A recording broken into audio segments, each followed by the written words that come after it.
All right, welcome everybody. Today we're going to talk about Avimor and growth.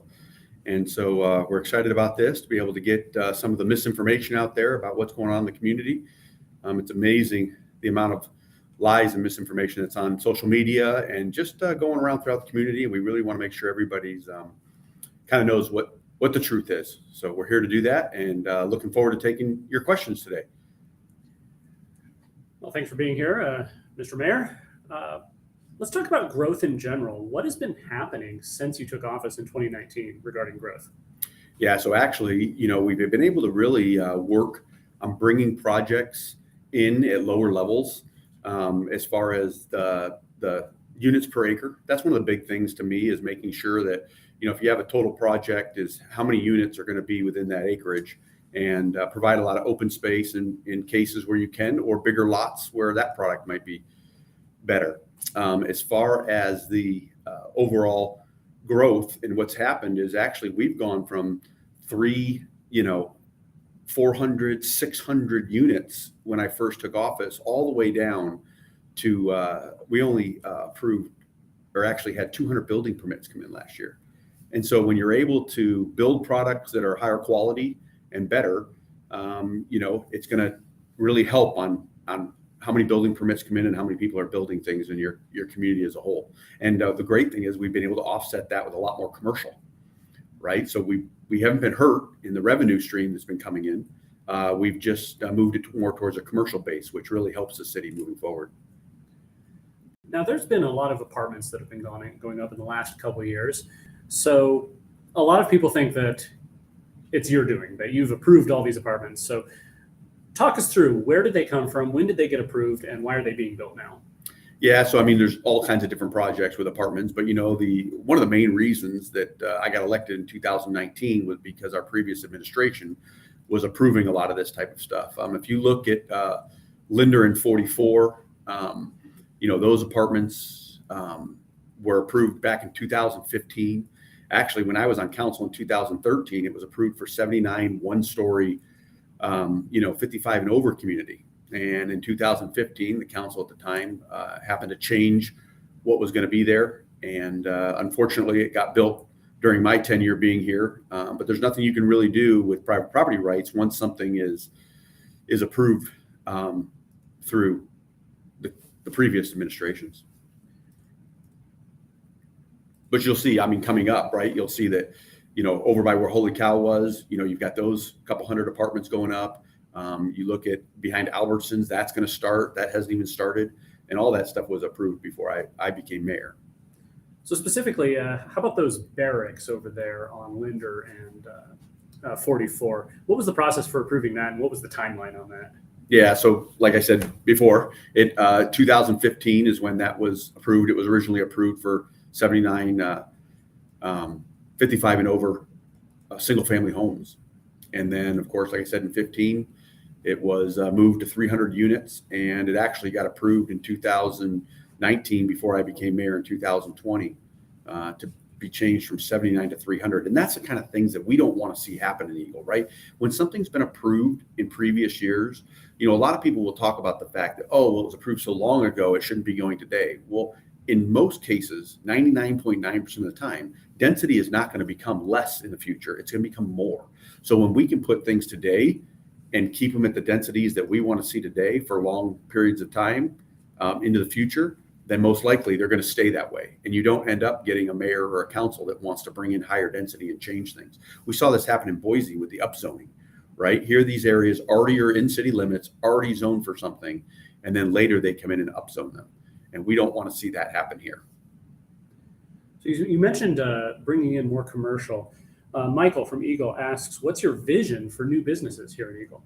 Yeah, well, man, we've been doing a ton of it. If you look, Pet IQ came in under my administration. We have Money Metals Exchange. So Pet IQ is about an $18 million building that came in and now is providing property taxes, right? That is taking away from the residential portion paying the property taxes. You look at Money Metals Exchange, that's going to be almost a $30 million building being brought in.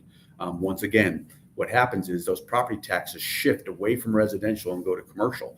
So as we continue to move that forward, we're going to keep looking at more and more businesses. And for us, the businesses that we want are the mom and pops, right? We don't want the big commercial type businesses, right? We're not looking for the name brand stuff. We really want those mom and pop shops because those are the things that are going to be sustainable and also make our community different. It brings in great people. You know, there are some franchises out there that are owned by mom and pops also, but really having it so that we encourage not the big corporate business, but the smaller stuff. You look at Pet IQ, for instance, right? That started here in Eagle in a garage, right? And then it grew. That's the stuff we love. If you look at Money Metals Exchange, 2 people started that in the old Eagle Hotel in downtown Eagle. And so how can we continue to really foster those things and make them better for our community rather than trying to bring in, something big from the outside? So I take it you're not going to have an In-N-Out burger here anytime soon? Well, no, something like that is, kind of interesting is that, we don't tell businesses whether or not they can be here, right? We just don't, but we create an atmosphere of what they want to have. So what's happening with some of this misunderstanding with these businesses that have come and maybe not have decided to come here is they want exceptions to the rules, right? And I'm telling them that I don't think we want exceptions to these rules. They still can come in and present their project to the council. I'll give you an example. The building around Rembrandt's, right? 4 stories, 55 foot tall. And, I told that developer that I just don't think Eagle wants to make an exception of 15 feet and get a 4-story. And, they still brought it through. And, Councilman Pike was he made the motion to approve that building. Luckily, no one seconded that motion, and the rest of the council, which I think has a great pulse on what's going on in this community, like I telling the developer the same thing, did not second it, which was great because then it got denied, and now they're going to have to go back and bring something in under what our rules are.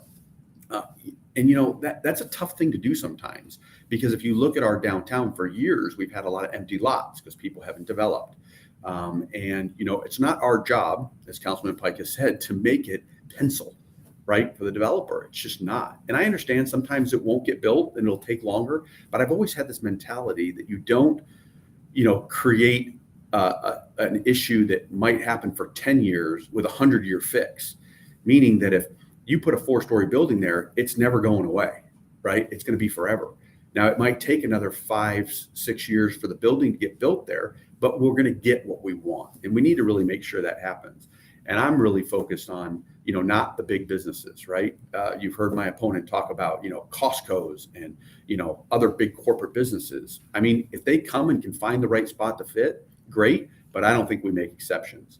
We've brought in great things like Spitfire Taco, right? Where Doug's Burger Den was, right? One of those nice, smaller type businesses. You got Gem State Brewing that is getting ready to open up. Those are the types of products and businesses that we want here. And like I said, we'll never turn away. It's not our job to decide which ones come or don't. It's just making sure that they aren't getting exceptions to come into the different areas. That's interesting because, people are asking about this, saying that there's been rumors out there that you and the council have turned away businesses. That's not true? No, not at all. Like I said, what usually happens is you'll get a business that wants to make an exception to a piece of property. So every piece of property that has commercial in Eagle has a development agreement behind it that says how many drive-throughs they can have. It says what kind of businesses, how big the buildings can be, all that stuff. And so what we want to do is make sure that when all of a sudden a business wants to come to town and go in, that, okay, maybe they're going to be in a drive-through. They want to go in this area, but that area already has 2 drive-throughs and it wasn't allowed to have a third. And so they're asking for the 3rd drive-through. right? And that's where, once again, I will inform them that I don't think the council will support it, but they have every right to go forward and ask for those exceptions. When it comes to like the businesses as a whole, those are basically up to the owners of the property if it fits within. So like if a chiropractic office wants to go into a particular building, that's up to the person that owns the building and maybe the HOAs in that commercial areas that they have, but it's not up to us to make that decision. It's just got to fit within the development. I'll give you an example with Doug's Burger Den, right? We got Spitfire Taco going there now. Well, a big business wanted to go there and they wanted to expand the building and they wanted to have a drive-through. Well, this particular business, they usually have a minimum of 10 people in their drive-through. It would have come through and backed up onto 2nd Street, right? And blocked 2nd Street. Well, 2nd Street is a very big thoroughfare for us going through downtown, and we can't have that kind of stuff stopping. And so it was, hey, you want to add this square footage? Well, if you do that, you're going to have to go through a conditional use permit to get that approval so that the people of the community can come testify on it, see if it's what they want. And then you're also going to have to get approval from the council. And they just decided that they didn't want to take that time and effort to do that. And they didn't come in. But definitely not saying, oh, no, you're, Acme Coffee Company and you can't come in or whatever it is. Sarah asks, how do you get development and developers to come to the table with lower density than what they might otherwise ask for? Yeah, so we've had that happen in a couple of different situations, and what it is it's working with them to realize that in Eagle you don't have to build more, you just have to build high quality, and you can make the same amount of money. And that's really what we've done with some of them. We had a project at Beacon Light in 16, approved 750 units, right, on this land. There was nothing that we could do to stop it. Believe it or not, they heard me during my last run in 2019 that I wanted less density, better product, those types of things for Eagle. They came back and actually asked to lower it down to 550. And we had to do some things with some of the amenities that they were supposed to provide, but we were able to do it in a way that those people that move into that community will pay for it in the future, and it won't be the residents that exist here today. We had another one at the end of Ballantyne and State Street. They, in the late 90s, approved for 75 apartments, 3 stories tall. And once again, new person bought the project. They came to me and said, we heard you during your campaign say that, if you're going to have higher density, you'd like it to be an owned product. And they said, how would you feel if we lowered the density to 64 and made them townhomes that are owned? I mean, that's great stuff. That's what you want to have happen. And you have to have relationships with these developers and talk to them to make sure those types of things are what end up coming into the community. Well, with all that as background, let's talk about Avimor. Avimor was originally just part of the county. It wasn't in the city. So what was the situation before annexation, and where was it going? Yeah, so Avimor was, like you said, it was an approved planned community, just like Hidden Springs, Dry Creek, Cartwright Ranch, those types of things in the county. They had approval for somewhere in the range of about 900 homes up there in Ada County. They had recently gone to Boise County, which actually most of their land is in. And within about 2 months, Boise County let them have 1,200 more units. And so they were able to build right there 2,000 homes without any more approvals, but they still had the ability to go back to those different county commissioners. They haven't even started in Gem County yet and ask for more density. And those folks are all flowing down to Eagle. And this is stuff that started 20 years ago, right? It didn't start yesterday. So this project was going to get built. The question was, what was the final number going to be? And what's interesting, if you look at development, I talked about this a little bit before, was the fact that it doesn't get less dense with time, right? It gets more dense. And so for us to be able to set the densities of Avimor today means that for the long term, for our kids and grandkids, that it's going to stay lower density than I believe would have been approved through the counties over the years. Because if they just piecemeal and keep asking for a little stuff here and there, then before you know it, it has way more than what you expected. We've been able to set those numbers today and make sure they can't build more than what's there. What's great about that too is we've been able to put restrictions on water. We've been able to put restrictions on the growth as a whole. They're only going to develop on about 25% of the land they own. That means 75% of it will now be left as open space, foothills, and it'll be in the public's hands, which is another great thing. We saw what happened about 3 years ago with the Texans that came into Idaho and bought up a bunch of land and then fenced it off, and people have been using it as the public for a long time. And so here, that won't be able to happen. We're now going to be able to have those recreational areas, 100 miles of biking and walking trails, 100 miles of equestrian trails, all kinds of things going up there that'll just make this community incredible for years to come. And, this is a project that's going to take 50, 60 years to complete. Most people, it almost feels like they think they're going to helicopter in the homes. And none of it's a guarantee that they get to those numbers. Because once again, we put restrictions on water, on open space, on roads. They have to prove they do all those things. Schools, fire stations, police substations, all those things to make sure that they have the adequate services that are up there. So are you saying that the mayor and council of Eagle did not have the ability to say that nothing was going to go up there? Well, of course not. Once again, until we annexed it, it wasn't even in our purview to be able to say anything. And, if you talk to a lot of the folks that live in the planned communities I was talking about, like Hidden Springs, Dry Creek, Cartwright, they really feel and love to be part of Eagle in a sense, right? But we don't get any tax dollars from them. They all come and use our services. They use our parks, the Gerbers, the Merrills, the bike park, and we're not receiving any compensation for helping maintain and take care of the use that they have. Well, now Avimor will be paying into that. And so what's great about it is, they're now using it and they're paying to maintain it at the same time. It's really going to help Eagle residents in the long run. Sarah asks if she is going to be paying more in taxes to help support Avimor. Yeah, so it's kind of interesting when they first did the initial financial evaluation. It showed that the first 10 years we were going to get an influx of funds. The next 10 years we would break even, and then the next 10 years that it would start costing us some money. So what's interesting about that is that's the basis pretty much for every development that comes into Eagle, the way it's structured right now. And that's why we've been focusing away from that. But what was really good is the developer listened through the process of hearing that financial analysis, going to planning and zoning and hearing from them, and coming to us. By the time it came to the city council, it was actually not the same product as when that evaluation was done. So they brought more parks to the table, more trails, and maintaining those moving forward, which is great because that was where most of that cost in 30 years was going to come from.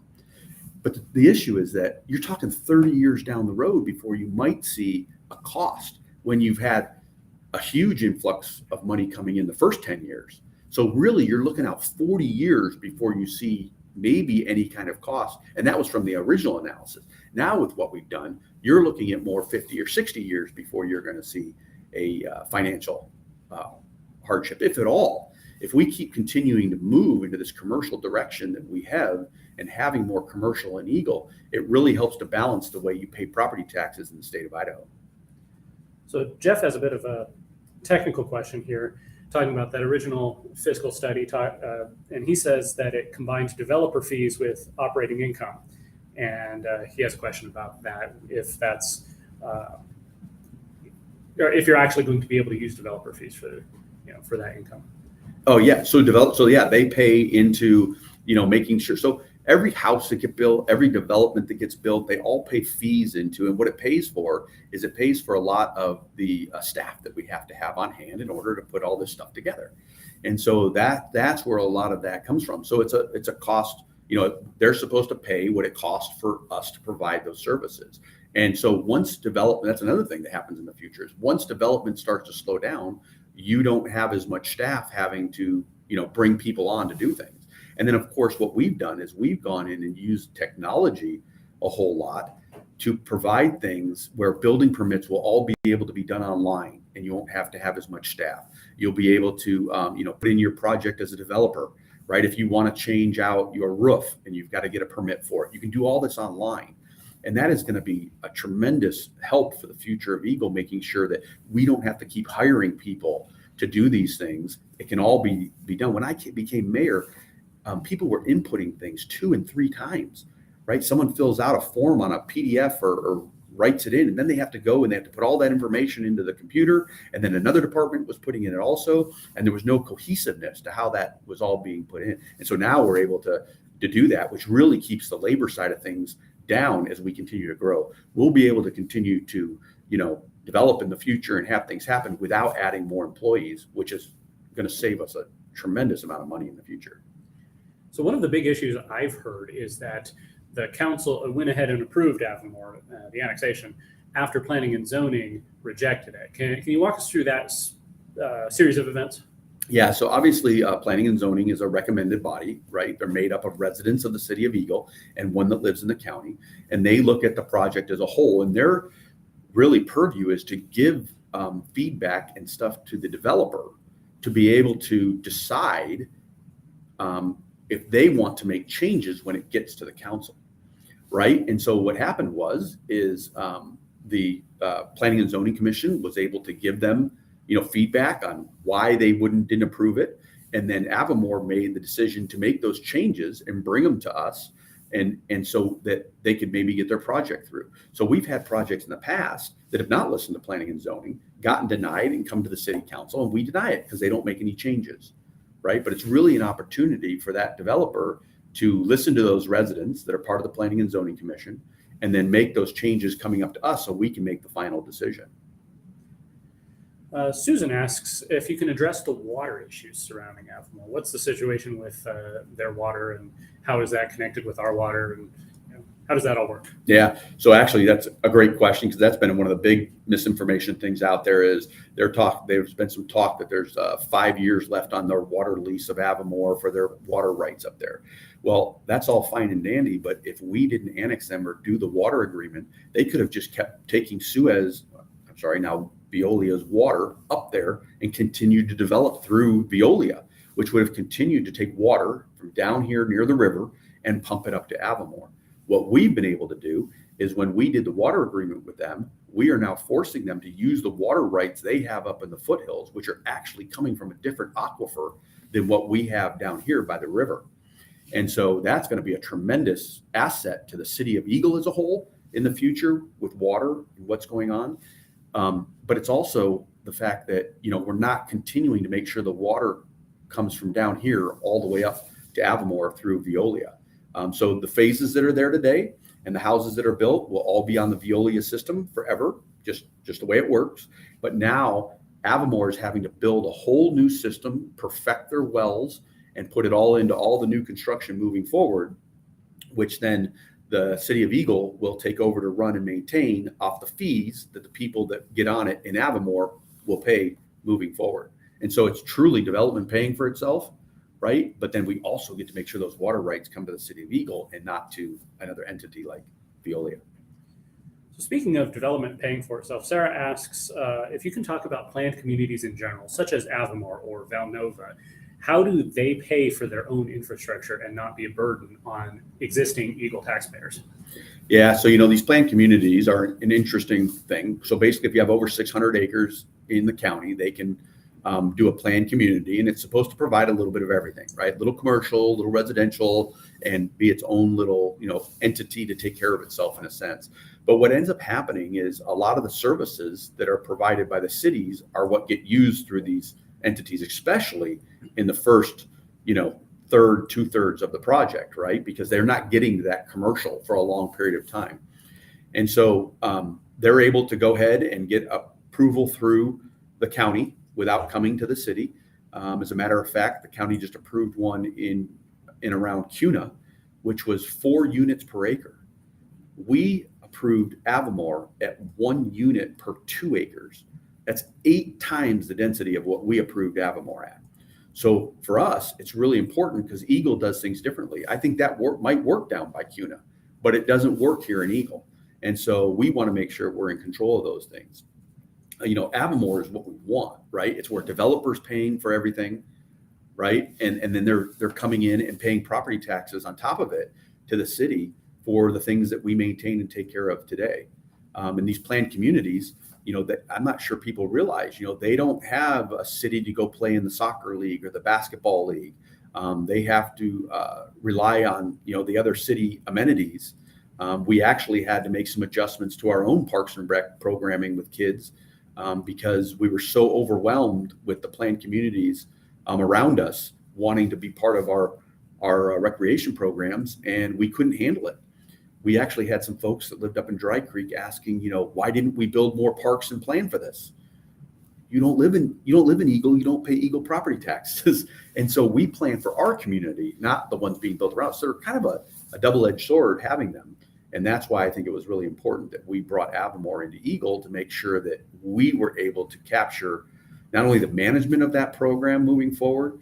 I'm not sure if many people know, but they will have to come in front of council and planning and zoning about 50 to 60 times over the lifetime of their project to get approval of every phase.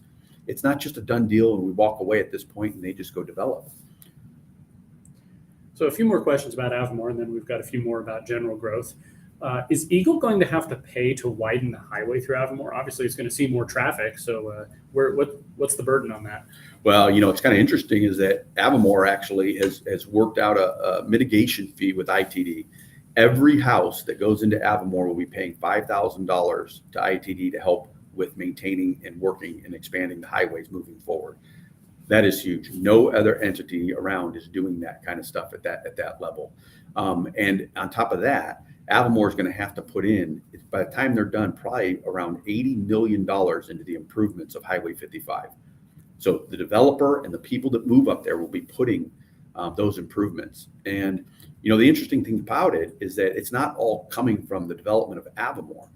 55 needs to be widened because of all the growth happening in Meridian, Star, Boise, Cuna, right? Because everybody goes up to McCall, Tamarack, Garden Valley, all those areas to recreate. And so they're all coming and using Highway 55. Avimor, one of the things that they're doing is it will all be grade separated interchanges where you access Avimor, which means that light will eventually go away that's there. And you'll have a free flow if you're going up to McCall without having to deal with what's coming in and out of Avimor. So that's exciting news long-term. And this is some of the long-term planning that we can really do with these bigger projects. They know what their houses they're going to get, so they know what they can do as far as infrastructure. They also have a CID, Community Infrastructure District, where those residents will pay a separate tax to help pay for all the things that are needed because of their development. We don't have that down here. So once again, you get these 20 units here, 100 units here, 200 units here, and before you know it, you got 8,000 anyway, but you never got to master plan it and get all the money coming in to help pay for development paying for itself. And Avimor is going to be one of those where development truly will pay for itself. I want to jump back to the water issue because someone just sent in via email a question about water rights. Does the Avimor water agreement actually restrict Veolia from accessing water rights aquifers that are owned by Avimor? Yeah, those wells and water rights will all be turned over to the city of Eagle. So those that are up there are not going to be going anywhere else. They come to the city of Eagle. It'll be in our water system, the city of Eagle water system, and it'll be part of our performa moving forward. Cool. Yeah. Finally, I guess one last question, unless somebody else has one, about Avimor. A lot of people say that they should have just formed their own city. They can be Avimor up there, Eagle down here. Why was annexation a better plan than having them just become their own entity? Yeah, that's a crazy thought to think they've become their own city, because guess what they get to do if they become their own city? They get to build as much as they want, right? And now they're going to have to build 2, 3, 4 times as much density up there because the fact that they have to finance their own government. And that is just not something that we wanted in Eagle. Those folks are not going to Horseshoe Bend and Idaho City for services. They're all coming down through Eagle, right? And when they have the control of how they build, it just becomes whatever they want. I mean, that's what we're trying to stop here in Eagle. With my thought process on growth is I want to push out our city philosophy as far out as possible so our residents can have places to go that have Eagle's philosophy, right? We don't want Boise's influence in their building coming in. We don't want Meridians. We don't want Stars, even the county, right? I think we need to get the ability to just manage as much as possible. My philosophy is I tell people this all the time. I live on 2.5 acres for a reason, right? It's because I get to control how close someone builds a house next to my house. I get to control how close the trash cans are to my driveway, right? I have control over those things. Where my view is, will my view disappear or not? And I think for the city as a whole, that is a tremendous ability to have. I think there's a lot of reasons that folks have moved to Eagle. You think about, the people that have moved here in the last 4 years even, and they have looked at all the other areas, not in the country, but just around the Treasure Valley.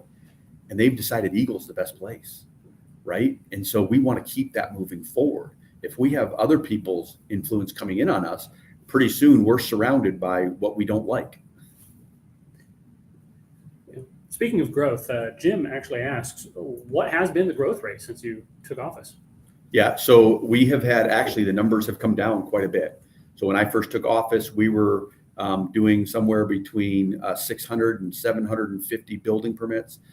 They've actually, this year, they're below 200, right? And that has happened because of the fact that we are building a product that not everybody can get into, not everybody wants to be a part of, but we want to bring the right people here to the community that we want to see, and that's happening.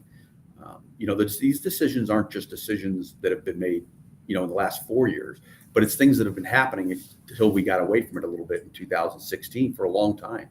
And you really see, the fruits of your labor in the future of the things you've done in the past. And we're starting to see that now with the highest, home values in the state almost. We're bringing, the highest income folks here, great small businesses, and that all comes from the planning that we've done.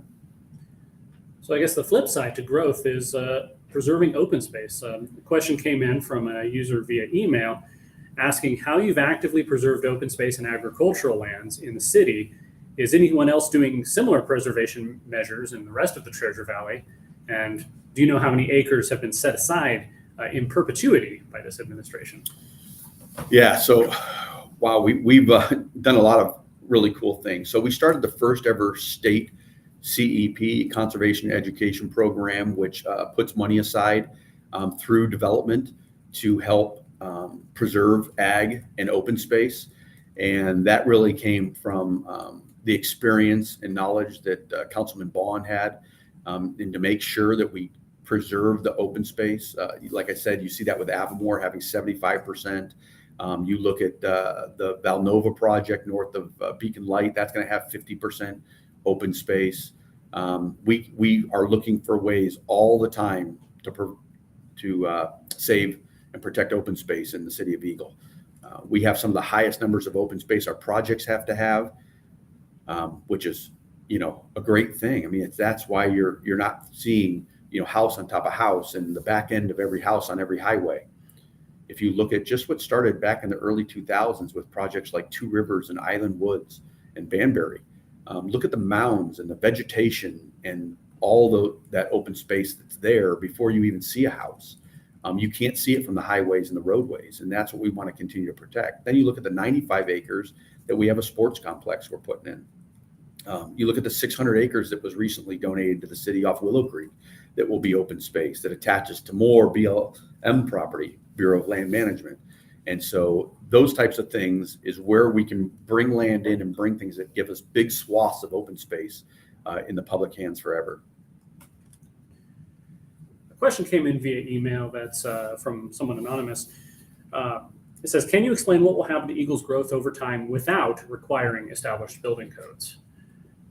Oh, well, building codes is a whole different thing. I kind of think what they're talking about is the, just having the development standards that we have, and you just don't know. I think you can look around the Treasure Valley, right? Look at the Meridians, the Stars, the Boise's, the Cunas. They have different, philosophies on how growth is, and that's fine. They want to be their city. Their people are voting in the people they want, but Eagle's different. And so for us, it's really making sure that things are done. And I say this Eagle's way. There's a reason people move here. It's different than everywhere else. If you talk to most people around the Treasure Valley, they wish they lived in Eagle. I mean, I hear that all the time. Oh gosh, we were going to buy an Eagle, but we just couldn't find a place, and we're right outside of it. Or I talk to so many people in Meridian that love Eagle. They call, we do everything in Eagle. We go shop there, we go eat dinner there, we hang out there. I mean, I love hearing that because we're doing something right? We're doing something that's making it a different feel than what's around everywhere else. So can you elaborate on that? What is it that makes it Eagle's Way? What is it that makes it different from other communities? And how do you have a concrete idea to guide the city and, obviously with the council's input in maintaining that? Yeah, I think it really goes, if you look at our comprehensive plan and sticking to that, that's really how we guide it. And we look at that every 5 to 7 years. That's coming up. We've already started the process. We'll be working on it at the beginning of next year again and making sure that our residents are happy with where it goes. It doesn't all come from me, right? It comes from getting folks together and realizing what it is that's going to make your community great. And I think the folks in Eagle really love and treasure this city. And so they put a lot of time and effort into making sure that it is the community that we all want. I'll say, getting everybody involved from the businesses to the residents, right? We've got businesses that are ponying up and putting money towards things that they've never done before in the past around Eagle. We had IQ step up and build the dog park, right? We've had businesses that are now sponsoring our events. When I came on board, we had nobody sponsoring Eagle Fun Days, which brings in 30,000+ people to our community. We had no one sponsoring, Harvest Fest and Country Christmas. And now businesses are all stepping up just because we went and asked. And so that's what makes your community great, right? That small town feel everybody loves. It's about getting the people involved. It's about getting the businesses involved. It's about getting everybody involved and taking ownership in the community. If you just want your government to do everything, then you're probably not going to have a community that's very good about protecting each other and being around each other and, making it a good community to live in. I know we touched on this earlier in the stream. However, for people who are just joining now, how much of the growth that we see happening now, the buildings in progress, apartments going in, was approved before your time as mayor, and how much of it can you say is in the last 4 years? Yeah, I mean, most of the projects are things that were done in the past. But, there have been things that we've approved recently, but the things that we've approved recently that are coming through are at the lower densities. You look at, we talked about the apartments, right? The ones on 44 and Linder, those approved back in 2015, going to 300 units. You look at the ones over by where Holy Cow was over there, that was approved back in the day before me. The ones that'll be starting now behind Albertsons, we'll go back to that. But if you look at the stuff that we've approved, we've really approved things at the lower densities of what are allowed in the area. So, that's just, you got the perfect example is there's a project on Valentine and State Street. And, you've got a project, a developer buys farmland, and in our comprehensive plan, it says 2 to 4 units per acre, right? And he comes in at 3.77 units per acre. The planning and zoning denies it, the council denies it, and he ends up coming back at 2 units per acre. So when we're approving things, we're doing it at the lesser density. That's what's allowed. And if it does have more density, it has more open space, which means they're not getting more homes on the property, on the land that they're allowed. They're just doing a different type of product. Speaking of that, of approving developments and density, how high it goes, Sarah asked about development in Star. Have they crossed Highway 16, and why should we care about what they do? Yeah, so they have crossed Highway 16. So actually all 4 corners of Highway 16 are in Star city limits. Even though a lot of them have a Eagle zip code, the feds don't care who annexes where. They're not going to change where the mail comes from. They haven't set up other post offices. And so a lot of that is happening and Star's got control of what happens there. So, we have 2 projects that my opponent has been, talking about the fact that he voted against. One is Avimor, and obviously we have different opinions. And I think the biggest part is the fact that I believe that Eagle does it better, and we don't want to give control to somewhere else. You can stick your head in the sand and pretend something isn't going to happen, but that we all know that isn't true. And so you either take the bull by the horns and make sure it's done the way the Eagle would want it done, or you let it be done someone else's way. But another project is one over off Highway 16. Particular project had 400 units. To the north of them was Eagle city limits. To the south of them was Star city limits. And so they had an opportunity to go to either city. And, luckily the council realized that, hey, if it comes into Eagle, we can make sure it's done at a less density than what is usually being approved in Star. I can't say what Star would or wouldn't have done, but their track history shows that it would have been higher density in Star. And it's going to affect the people that live around there either way. So you can't say, oh, just let, we don't care what happens, what Star does. That's fine if you're talking about a project at Eagle Road and Beacon Light where Star can't affect it. But when you got a project that's right on the border and touching both cities, if we would have denied something like that, they would have turned around and done an application over at Star. And I don't know if people know this, but Star doesn't have a Parks and Pathway Committee. They don't have a Planning and Zoning Commission. Their decisions are all being made with just the 4 elected official council members and the mayor, if there's a tie. And so there isn't that community input that we have in Eagle. And so that's why it's so important for it to come into Eagle, especially when you're on the border of situations like that. Or you have, like I talked about with Avimor, you've got the county commissioners that can make decisions too. And it's not just Ada County, Boise and Gem also with Avimor, because they're in 3 different counties.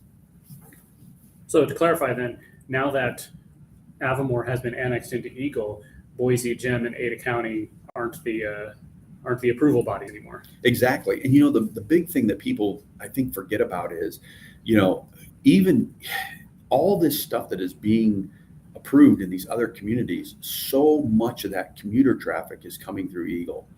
And like I said, it might not just be go to work every day. It might be to go recreate. We got 4 highways that come through our community, right? We got 2026, which is Chinden. We got 55, which is Eagle Road, and then Highway 55 up to McCall. You've got Highway 16, and you've got 44. And so once again, for us to be able to really be able to manage how that growth happens as much around us as possible is just a huge undertaking, but it's so worth it in the long run. So it looks like we're coming up to the near the end of our time. Remember that we will be having other webinars on other subjects. So if we didn't cover your question today, we'll get to it Wednesday or Thursday. But Mayor Pierce, do you have any further thoughts, any closing thoughts on the idea of growth, Avimor, Valnova, any of those subjects? I would just like to say that, there's a reason people live here and the reason people move here, and it's because we do it different than anywhere else. I would just like to encourage people to really reach out and, get the correct information. Don't, take what someone just tells you. We're always available, whether it's a planning and zoning department, whether it's myself. You can reach out to me, send me an email. I meet with people all the time about stuff. Coffee with the mayor, 9 a.m. on Wednesday mornings. Come down and ask your question. It doesn't matter whether you agree with me or don't agree with me. I want to make sure we're all coming from the right place and understand the facts before we make our decisions. There's always going to be people that are going to disagree with the things and what we do. But to know the truth about what's going on is huge. And you can always call me. My cell phone's 208-949-3234. It's out there on the website, pierceformayor.com. It's number 4 in the middle. And of course, send me an email anytime. But I love to talk to people about the community of Eagle. I love Eagle, and hope that my kids, grandkids, and myself continue to live here for years to come.